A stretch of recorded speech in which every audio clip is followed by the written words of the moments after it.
Wagwan guys, what's going on? I hope you're doing well. I cannot complain myself. So I want to give my 2 cents and my thoughts on this topic of basically Andrew Tate acknowledging Dr. Umar first and then acknowledging his body of work and his respect that he has for him. And I thought that was a admirable thing to do. And, these guys come from two separate worlds.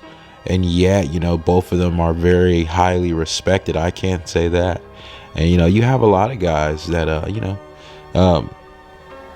out here online in the world making a name for themselves, via sell of product or just, getting in front of a group of people and be able to talk and and communicate with people effectively, And I give a head nod to that situation as well. I wanted to kind of see what more came of it, but as of right now, that is just it. I was, hey, maybe a collab is gonna, I definitely would be interested in seeing that, but if not, hey, no rush. I'm not in any type of rush to kind of, to rush these guys into a collaboration. I just thought it was pretty interesting, just, because you kind of can see like where Dr. Umar is coming from. Obviously, he's a Pan-Africanist and he's creating that, he's pushing forward and carrying, that mindset and that type of thought, which has already been established. He has picked that torch up and he's continuing. And also Dr. Umar Johnson has been working on opening up the Frederick Douglass Marcus Garvey Academy. And he plans to open up a lot more schools as well. So that's just what Dr. Umar is kind of about, just giving you a base set idea. Now, Andrew Tate and his brother, Tristan Tate, they've made a fortune basically off of online sales. I believe they have the War Room. They had their YouTube channel, which was taken down, and now they're on Rumble. And they basically sold these online courses and amassed a lot of money for themselves. I believe that was one stream of income. They had another basically online service that I believe made them, it was very lucrative for them. And basically they ran into some troubles. They ran into some legalities. I believe one accusation is they had some type of dealings with organized crime. But I know they were arrested in Romania maybe sometime this year. Or are definitely released sometime this year. But basically, it seems like it's in limbo right now. But I believe they're going to be vindicated. They're still waiting on a final verdict. However, they are on house arrest right now, and they were in prison. They were held in prison without bond, and they were reluctant to let them go, but after much outrage and people in support of the Tate brothers, they released them on house arrest because they had physically no evidence against them, to be honest.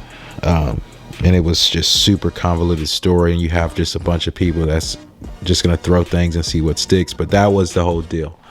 Okay. Now, you got to give respect where respect's due. Andrew Tate was literally banned off of every platform. Elon Musk, one of the richest men in the world, basically buys Twitter, renames it X, and says, you know what, all these people that was banned on this social media platform, now you guys can come back and rock with me. In conclusion, I think that not too often do you see those two worlds collide, where someone completely not in opposition, but just completely on just a different spectrum of things, and they kind of give give a head nod to somebody that's like primarily not even in your field of, it's no importance to you in your field of endeavors, but they kind of see the work that you're doing. It just echoes right in eternity. That's the thing about great people. And, I'm just saying that's what it's all about at the end of the day. And, you know, you have these peaks and valleys that happen, and where, people are going to get really down on you. People are going to say, you're going to, people are going to question everything about you, whether, you're taking money from the school, or is there going to be a school. And, basically, I think scrutinizing him and the decisions he made with, like, some of the relationships that he had in the past. Same thing with Andrew Tate, So the guys are kind of, people are more similar than you would like to believe, but that it really is the case. And I just wanted to speak on this and say, hey, I saw that. And I think that was a just thing to do. And people, you really have to get out there and just look for yourself and kind of see what is out there, and you see what clicks. And, and things may happen that you may not understand really, but once you start getting a nice foothold and you can kind of see what's going on, you really can make your own opinions on situations and people. And it's probably best that you do that, and not just go along and be piled in with the, the greater narrative that's being pushed at the time. I mean, no one really understands what's going on. They're just throwing things, and whatever lands, whatever sticks, hey, we're going with it. That's not cool. But yeah, man, I thought that that was really cool of them too. And I think Dr. Umar posted that on his page. So that was another head nod and acknowledgement. I was like, hey, man, I see what you're doing over there. Much luck to you in your future endeavors. And yeah, it's just one of those things. But hey, guys, that's what I got for you, man. Peace. I'm out.